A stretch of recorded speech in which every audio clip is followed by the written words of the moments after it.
Does anyone actually care about Burger King? Like, yes, most people are probably familiar with the company, but I don't think anyone cares about Burger King. I've always felt that they're sort of a leftover option for when there's nothing else available, and I think they know that, because they seem really desperate to get people to even remember that they exist. I have spent far too much time going down the rabbit hole of Burger King advertisements, and although I could never come close to covering the entire litany of advertising crimes that Burger King has committed, in order to share my pain, I'm going to show you some of the most noteworthy ones, roughly ordered from bad to worse.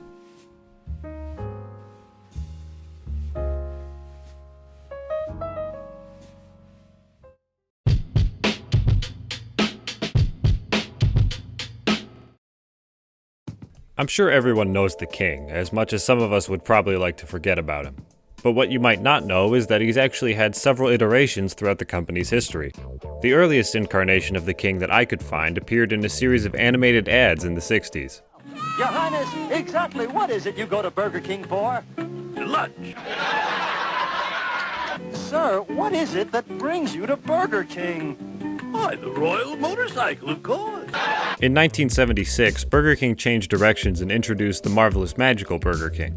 Most of his commercials honestly weren't terrible. They actually have a lot of sleight-of-hand magic that I think is kinda cool.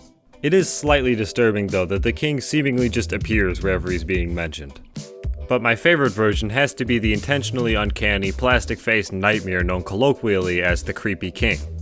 This version of the King has been the star of some great commercials over the years, such as this one, where he makes an appearance at the end of a show by the Whopperettes, a theatrical group meant to mimic the Rockettes, except they're all dressed as parts of a burger and they make me extremely uncomfortable. Feel that Whopper!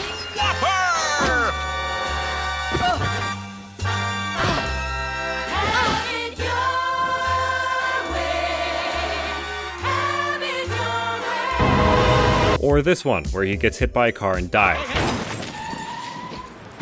The King has made plenty of other notable appearances, but since everyone knows about him already, I think we can move on.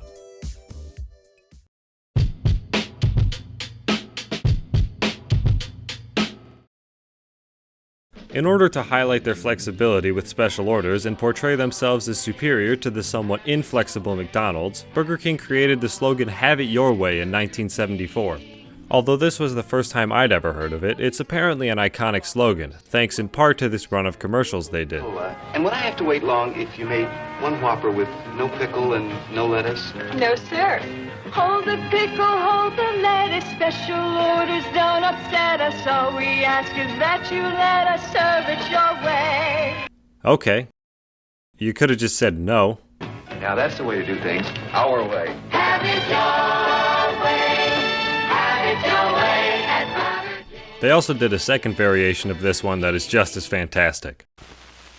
May I help you, sir? If I wanted a Whopper and asked you to hold the pickles and hold the lettuce, would I get to hear you sing? No, sir. You'd get to hear us sing. Hold the pickle, hold the lettuce. Wow, they really look like they're having a lot of fun with this one.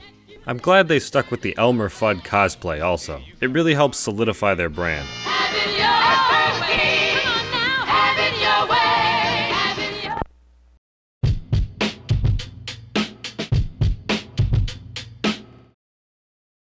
In a sort of brand identity crisis, Burger King likes to pretend they're both edgy and controversial, as well as considerate and socially conscious, and they end up playing both roles pretty poorly.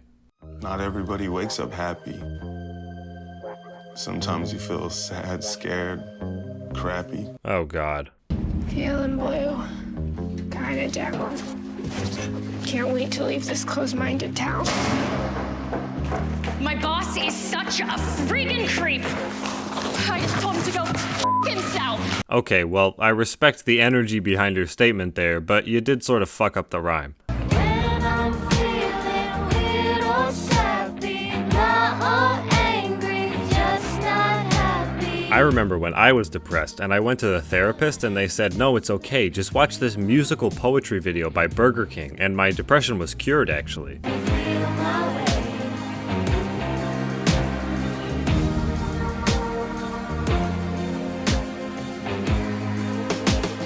Yeah, they got sort of destroyed in the replies of this one, as they rightfully should have been.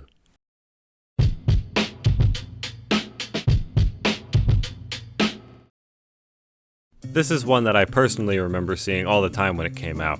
The idea was that their 15-second ad wasn't long enough to tell you all about the Whopper, so instead they'd use Google devices to do it for them. Okay, Google, what is the Whopper Burger? That alone is actually kind of clever, albeit a bit aggravating, but that wasn't enough for Burger King. Since Google devices default to the Wikipedia description, Burger King took it upon themselves to boost their ego a bit by changing the description to boast that the Whopper was America's favorite burger. But what Burger King might not have realized is that other people could do the same thing. For a time, Burger King's own ad would get Google to tell you that the Whopper was made from toenail clippings, cyanide, rats, and medium-sized child. Google eventually stopped the ad from working altogether, but it was funny while it lasted.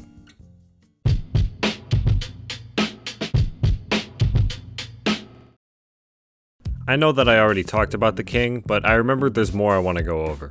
The King also appeared in a series of games for the Xbox 360, including Pocket Bike Racer and Big Bumpin'.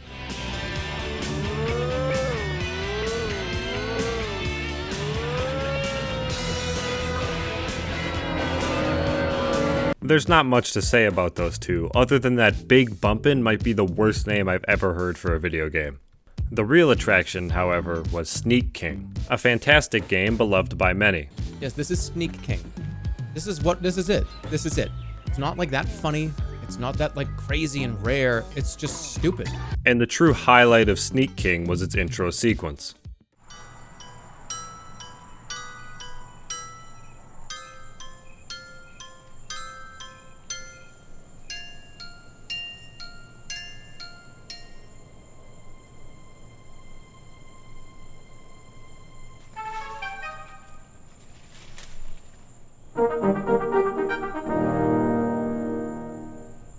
I think after that, Burger King knew it was sort of a lost cause because they officially retired the King as their mascot in 2011. Except they didn't actually, because the King came back in 2015 to be a part of Floyd Mayweather's entourage, for which Burger King paid $1 million. This got Burger King into a bit of hot water due to putting their brand behind an athlete who had twice been convicted of domestic abuse. When asked about this, a spokesperson said only one thing about their mascot: "We don't call him the King for nothing." And I have no idea what they meant by that.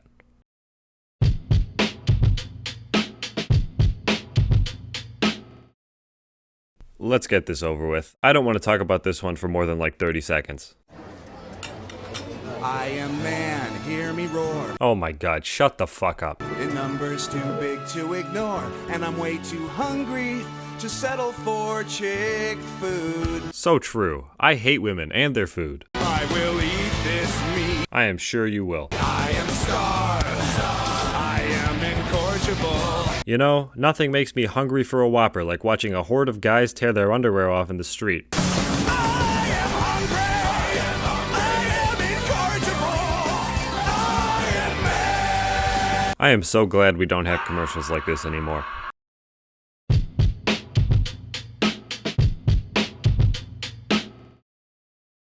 Imagine that you're a marketing executive working for Burger King in 1985.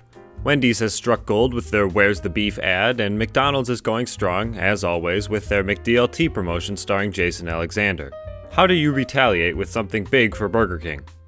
Well, if you're J. Walter Thompson, their marketing firm at the time, you come up with Herb. His name is Herb. The initial plan was that Burger King would launch an ad campaign specifically for one person, which is a lot like that Tim and Eric bit, but this one wasn't a joke. The person this ad campaign would be targeted at was a fictitious character named Herb. What's so special about Herb?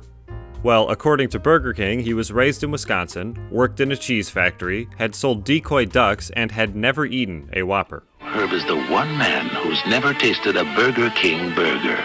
The way that J. Walter Thompson decided to advertise this is the way that any sane person would do it, which is by putting ads in newspapers that said things like, "It's not too late, Herb," and "What are you waiting for, Herb?" with no reference to Burger King whatsoever.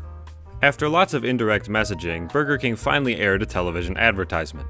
It showed Herb's friends and family talking about how strange he was, but when it came to Herb himself, "This is the best picture of Herb we have." The ad left a bit to be desired. Nevertheless, people's interest in Herb was hitting an all-time high. Along with the I'm Not Herb promotion, which allowed customers to get a Whopper for just 99 cents, these ads were generating quite the buzz about Herb, and by extension, Burger King.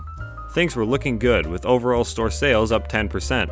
When asked about the future of the company's marketing, Hal Friedman, Senior Vice President of J. Walter Thompson and Creative Director of the Burger King account, declined to reveal any specifics, but said that personally, he hopes Herb comes in.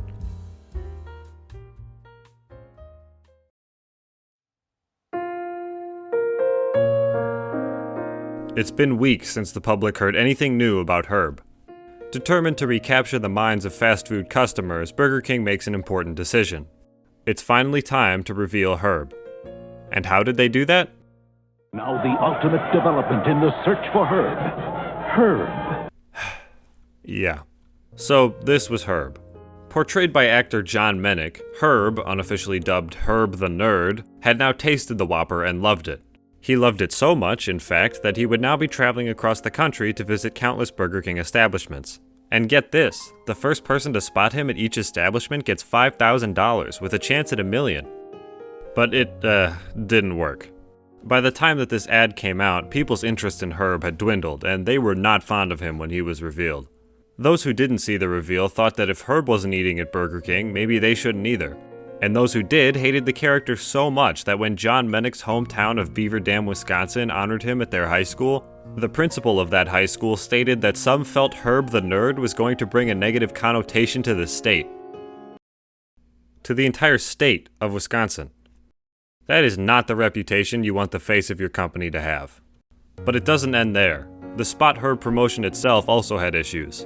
What Burger King had failed to adequately clarify is that one had to be 16 or older to receive the cash prize, allegedly to discourage kids from skipping school to hang around Burger King.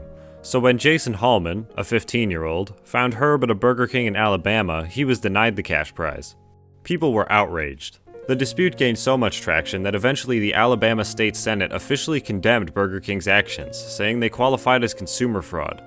Even more damning, the late state senator Mac Parsons is quoted to have said, "I feel what Burger King did is as bad as what the Grinch did when he stole Christmas." All in all, the Where's Herb ad campaign didn't go so well. It cost the company nearly $40 million, led to a 40% drop in profits in 1986, and was the last campaign that J. Walter Thompson ever produced for Burger King. It was denounced by a franchise owner as having absolutely no relevant message, and Advertising Age called it the biggest promotional flop of the decade. And that was the 80s, so there was some stiff competition. To save face, Burger King ordered 8 million Alf puppets, saying they could offer people Alf at an incredibly reasonable price. And if that doesn't show that they were in a state of despair, I don't know what does. Now, I know what you're thinking. Worst advertising flop of the decade? What could possibly be worse than this?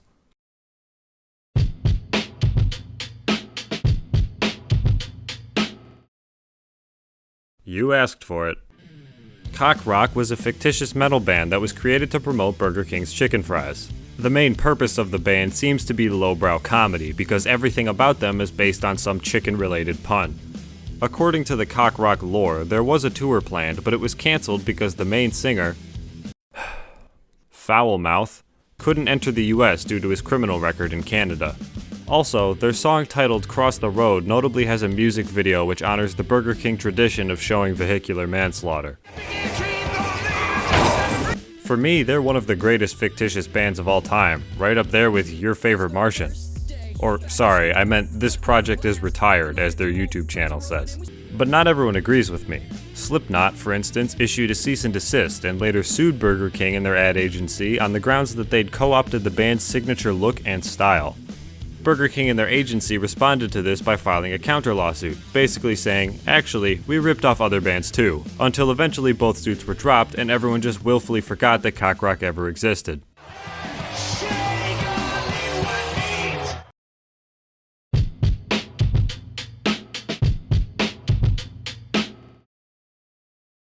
I know, but this is the last time, I swear. You all remember McDonaldland, right? It was that fictional world that had Ronald McDonald and all of his entourage, you know, like the Hamburglar, Grimace, Chica. Well, Burger King saw McDonaldland too, and apparently thought to themselves, hey, we should do that. And boy did they ever.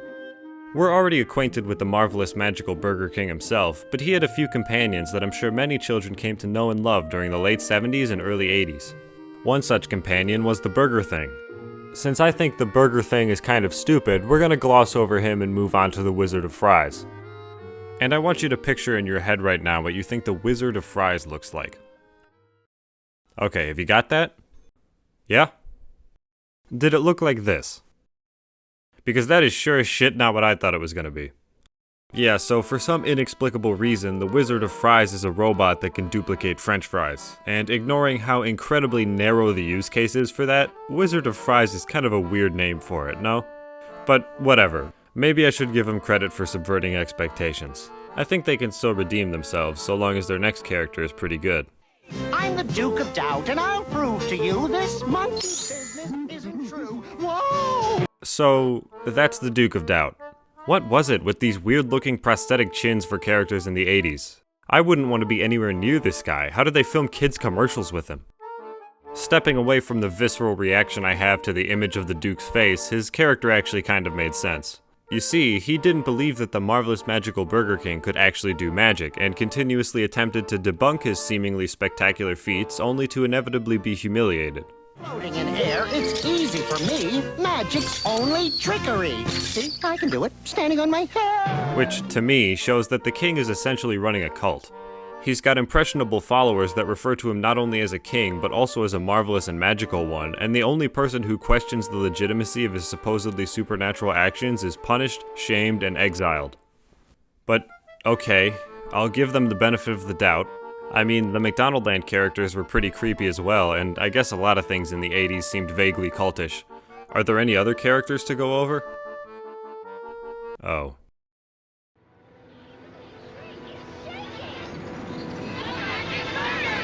What's shaking, kid?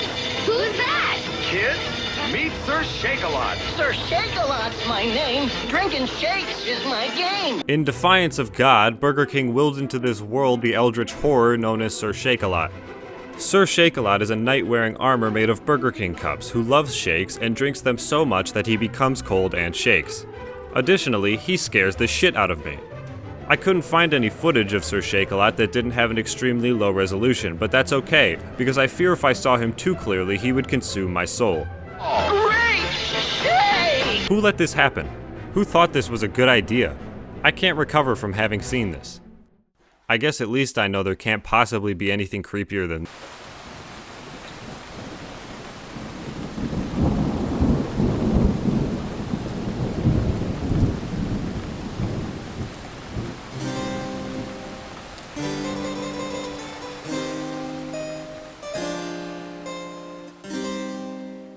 This was a campaign masterminded by Crispin Porter and Bogusky, the same marketing firm that brought us the Creepy King, Cock Rock, the Manthum, and more that I haven't even had the chance to mention. Like their ad for the Texican burger that was so bad that Mexico's ambassador to Spain wrote a letter requesting the ad be discontinued.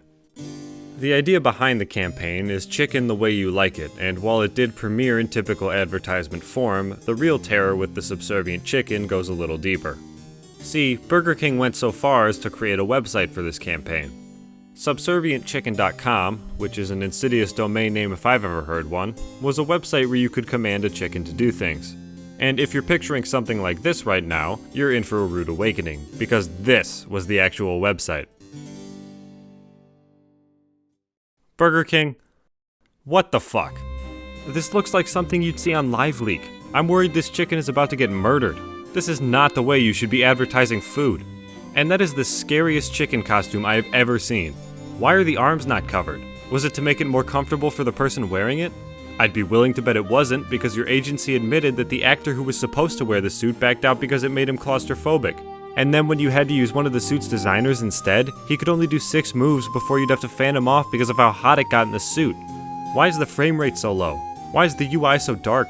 If you pre-recorded these videos as you say, why does the list of commands that the chicken responded to include march like a German soldier and die? Why does this exist?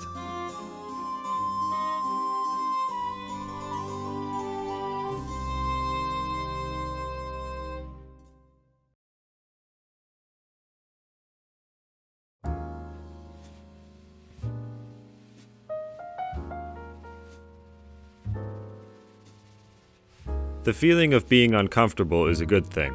It probably means we are doing something that has never been done before.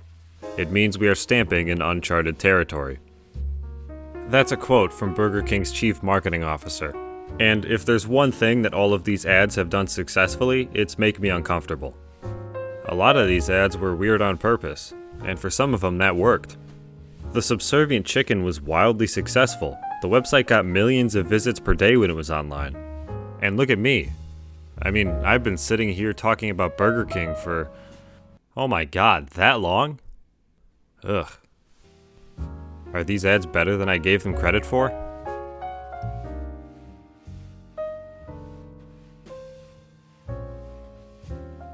No.